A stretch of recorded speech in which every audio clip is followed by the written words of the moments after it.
Assalamualaikum warahmatullahi wabarakatuh. Alhamdulillahirrabbilalamin. Pada kesempatan kali ini Allah masih memberikan saya kesehatan, masih memberikan kesempatan untuk mencoba mempresentasikan lagi tugas yang telah diberikan oleh Pak Sukma Hadi MPD mengenai yang pertama adalah membahas apa itu sejarah pendidikan Islam. Yang kedua, bagaimana pendidikan pada masa Rasulullah.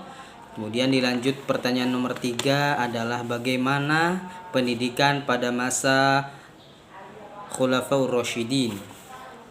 Bismillahirrahmanirrahim. Kita masuk ke dalam pembahasan yang pertama, apa itu sejarah pendidikan Islam. Sebelum melangkah ke sebelum melangkah ke materi selanjutnya atau pembahasan yang baru, alangkah baiknya kita mengetahui apa itu makna sejarah.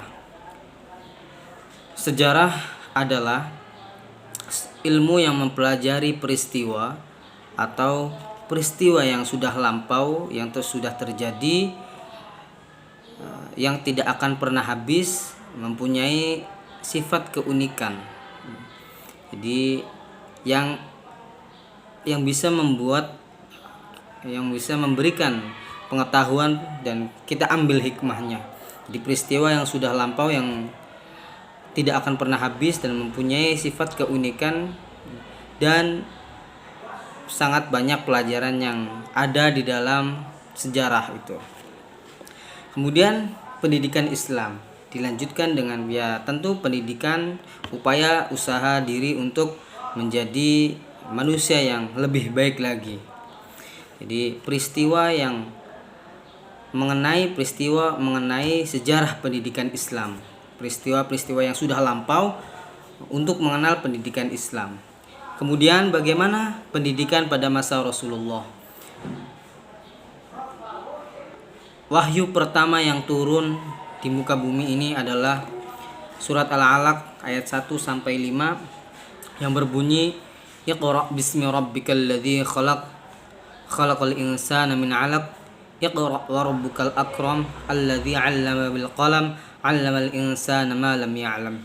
Iqra itu adalah sebuah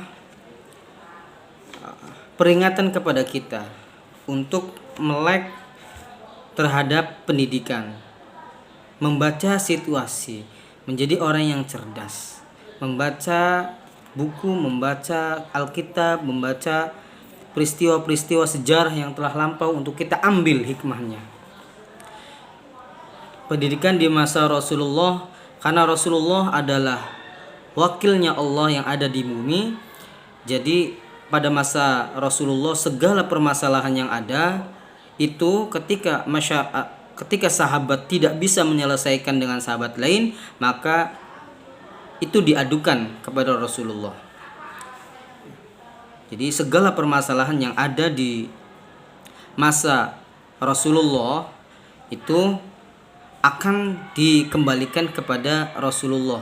Jadi Rasulullah sendiri yang menjawab dengan dibantu langsung oleh Allah melalui firman Al-Quran.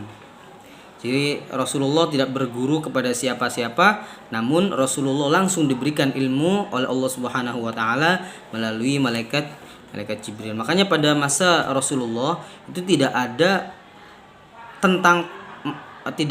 pertentangan ketika Rasulullah memberikan sebuah fatwa. Jadi pada masa Rasulullah itu kondisi masyarakat Arab, kondisi para sahabat satu dengan yang lainnya itu sepakat taslim, menerima apapun yang disampaikan oleh Nabi Muhammad. Tidak ada permasalahan pada masa Nabi Muhammad sebelum wafat. Kemudian pembahasan selanjutnya bagaimana pendidikan pada masa Khalifah Rasyidin. Nah, begitu Nabi Muhammad wafat, dalam buku Sejarah Peradaban Islam di sana disebutkan Nabi Muhammad meninggal dunia, ada tokoh Ansor dan Muhajirin ingin mengganti mencari siapa yang bakal menjadi pengganti Rasulullah Shallallahu Alaihi Wasallam. Kaum Ansor berpendapat, kamilah yang layak untuk mengganti dari golongan kamilah yang layak mengganti kepemimpinan Nabi Muhammad dalam memimpin umat Islam ataupun memimpin negara. Itu pendapat kaum Ansor. Kaum Muhajirin juga berpendapat demikian. Saya juga layak, ya, karena saya yang lama bersama Rasulullah. Saya hidup di Mekah bersama Rasulullah. Rasulullah wafat di sana. Rasulullah lahir di sana, di Mekah. Perdebatan sengit itu terjadi dalam buku Sejarah Peradaban Islam, disebutkan di Balai Kota Bani Sa'idah. Akhirnya setelah perdebatan sengit dipilihlah sebagai khalifah Nabi Muhammad, yaitu Abu Bakar As-Siddiq.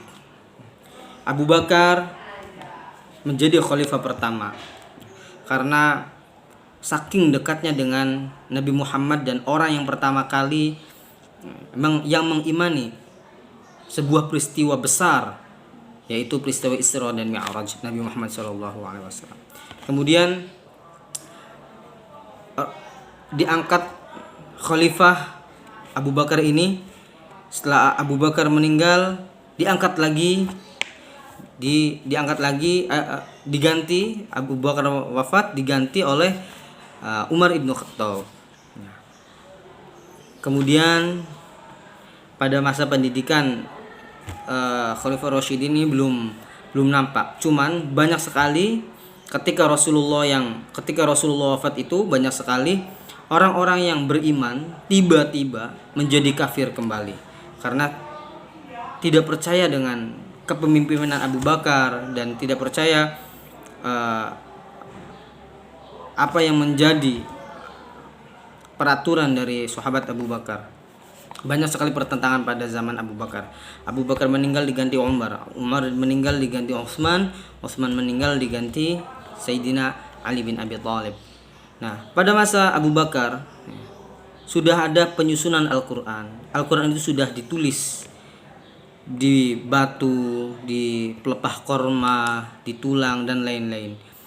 Nah, kemudian setelah Abu Bakar meninggal, perjalanan pengkodifikasian Al-Quran itu dilanjutkan oleh Umar ibn Khattab. Namun belum sempat menyelesaikan, Sayyidina Umar ini dipanggil oleh Allah Subhanahu wa taala. Kemudian diganti oleh Sayyidina Utsman bin Affan. Nah, pada masa Sayyidina Utsman ini alhamdulillah Al-Quran sudah terkodifikasi, sehingga Al-Quran yang lain yang masih berceceran itu dibakar dan dimusnahkan. Hanya ada satu mushaf yang diterima, yaitu mushaf Al-Quran Utsman bin Affan. Ini adalah sebuah upaya untuk merawat Al-Quran, upaya untuk terus mengeksiskan Al-Quran, karena pada saat itu banyak sekali peperangan-peperangan yang mengakibatkan para penghafal Al-Quran yang gugur di medan perang. Untuk mempertahankan dan menjaga Al-Quran, maka disusunlah Al-Quran dan terselesaikanlah pada masa Sayyidina Utsman bin Affan. Pendidikan pada saat itu mungkin sudah bisa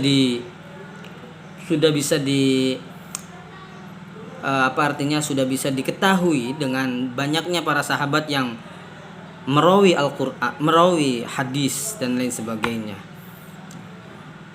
Mungkin itu saja yang dapat saya sampaikan. Atas segala perhatiannya saya ucapkan banyak terima kasih, dan apabila banyak sekali kesalahan dalam presentasi kali ini, saya meminta maaf yang sebesar-besarnya karena kesalahan dan kekeliruan yang terdapat dalam presentasi ini adalah tidak lebih dari kekurangan saya sendiri. Akhirul kalam, wallahul muwaffiq ila aqwamit thoriq. Wassalamualaikum warahmatullahi wabarakatuh.